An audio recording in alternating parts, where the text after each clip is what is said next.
Now, KHOU 11 Sports Extra, sponsored by Xfinity. It is another week of no sports, but there's still plenty of sports to talk about on this J.J. Watt's birthday. So happy birthday, J.J. Watt. Yes, we are here tonight in the Great Day Houston studio, and good thing there's no dirty dishes in the sink. I'm Jason Bristol. Tonight, the big story from SportsExtra is DeAndre Hopkins and the trade. We are now going to have life without DeAndre. For some reason, Houston trading him this past week to Arizona for David Johnson and a second-round pick.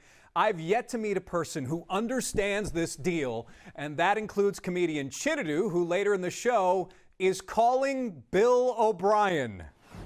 In the meantime, let's start off with our question of the night, which of these free agents will end up being the smartest move made by Bill O'Brien? Signing wide receiver Randall Cobb, safety Eric Murray, tackle Brent Qualley, or safety Jalen Watkins? Hit up KHOU.com/vote now or that KHOU 11 app and be a part of the show. And while you're voting, Matt Musil, Daniel Gauthier are both here as well. There. Good to see you guys. Good to see you. And yes, we are obviously taking part here in social distancing. Yes, I miss standing next to you guys, but this is the way to go. This is the way to go. Also joining us is former Texan Seth Payne from SportsRadio 610. Seth, are you there? I am here, and I wish I were there with you guys physically, but frankly, I'm tired of being the fourth best-looking guy in the room, so I stayed home. Understood.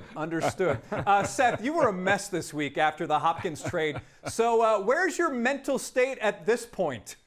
I'm trying like crazy to just tune out and become numb to everything around me. I haven't developed those coping skills yet. Maybe I'll be there by August, but I'm trying everything I can to pep myself up about the actual football team because I don't think I'm ever going to get there with Bill O'Brien, the general manager. Seth, I've told you this before. When I listen to you, I'm usually working out. And this week, sometimes you're mad, Seth. Sometimes you're philosophical, Seth. This week you've been angry, Seth. It's been so much fun to listen to. I tell you, when this went down, it's kind of like yesterday we saw the 1983 NCAA championship game. I kept seeing that. And I'm like, oh, no, UH can't. Oh, no. I keep thinking about this trade. Oh, no, there's no way. Oh, it happened. I just can't undo it. We can't undo it, guys. Yeah, for me, it was just kind of like a range of emotions. Earlier in that day, we saw an article from Peter King suggesting that the Texans might be trading DeAndre Hopkins. I thought, okay, that's just clickbait. There's no way. So then later on, David Johnson is traded for, and you're like, okay, maybe. And then you see who he's traded for. I could not believe it. What in the world? What kind of a return? And I think that's the biggest problem. We're going to talk about this now. I don't know if you can actually make the argument for trading, but the value of this trade was so brutal that I just still don't understand it. And for those of you who didn't catch Seth on the radio, here's a small taste of what you missed from SportsRadio 610. I honestly am 100% dumbfounded by this, and there's almost no explanation, including if DeAndre Hopkins wanted a bigger contract, if it's that Bill O'Brien thinks that DeAndre Hopkins should have practiced more. Seth, on Twitter, you asked if anyone could justify the return in David Johnson and the 2 draft picks. Did you find anyone that made any sense?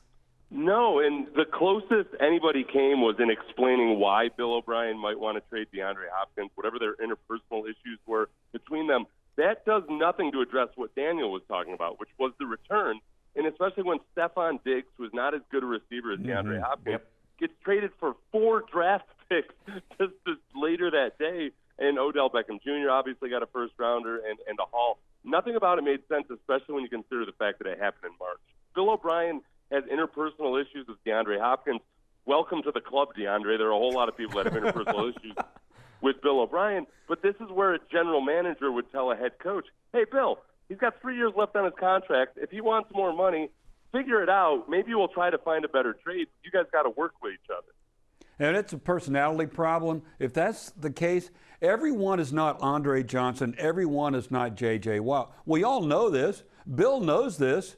Why is it such a problem that you have to get rid of him right away before anyone finds out what's going on? During the coronavirus outbreak, maybe no one will notice this. Well, of course, that didn't happen. I got to ask you, Seth, if you're a veteran player and your head coach traded a star away, would you have guts enough to go in there and tell the head coach, hey, what are you doing? Well, I think that Bill O'Brien will address the team about it. I would hope he would at least, and I think he's probably going to give you a more advanced version of what he says in with the media, which is something about doing everything in the team's best interest. But a lot of that's going to ring hollow to players who really, really respect DeAndre Hopkins. We know that Bill O'Brien wanted DeAndre to practice more, and I think he wants his best player to set the example of being always out there practicing. Some of that falls on Bill O'Brien because it's not instilling a great culture, which we know Bill O'Brien and Jack Easterby are very they attach a lot of importance to that. Mm-hmm. It's not just about cutting guys with whom you disagree. It's about getting everybody to buy in, especially for a guy like DeAndre that's out there every single week, plays through injuries. It's going to be a hard sell to a lot of the guys on that team.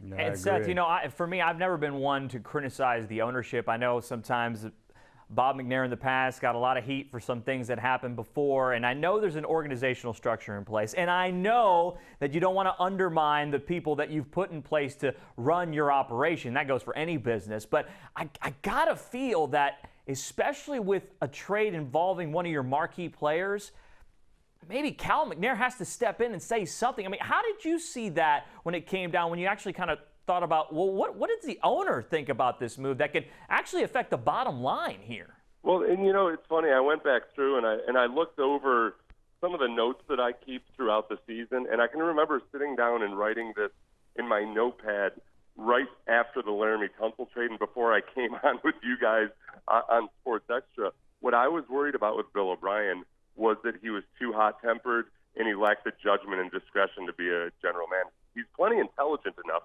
but there's a difference between intelligence and judgment. There's a difference between intelligence and wisdom. And I think in these instances, Bill O'Brien is just too quick a trigger finger. He's too impulsive. He wants to get things done.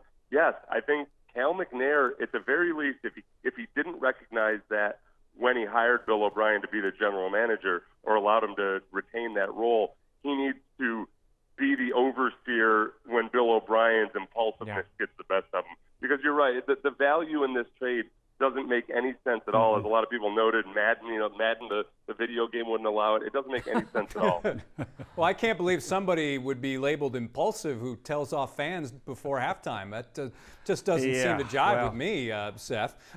Which of the 4 free agent additions will prove that Bill O'Brien made a good decision? That's a good question. Randall Cobb because that's the one guy I recognize who it is. That's the one name, right? Michael Irvin would call these guys a ham sandwich.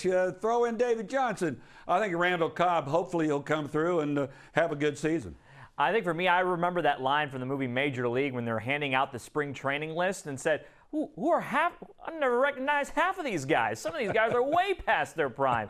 Like, I don't know how they're going to fit defensively. I know they needed some help in the secondary. Maybe these guys can fit a certain role. That's kind of what I'm hoping for out of those 2 safeties, especially. Yeah, if they weren't paying Eric Murray as much money as they were, he's a safety/cornerback that the Browns traded for last year on the last year of his rookie contract. There's promise there. I need to see the structure of that contract. As long as that number that was reported was a whole bunch of incentives, I might be okay with that. But if they're paying him starter money without ever really having proven himself as a starter, I'm going to be really concerned about it. Well, there you go. Seth Payne, as always, thanks for joining us here on Sports Extra. And, of course, we can always hear you on Sports Radio 610. Hey, my pleasure, guys. All right, thanks, Seth. And speaking of awful trades, back in 1973, Houstonians looking at the newspaper saw this on the front page. The Oilers trade Ken Houston.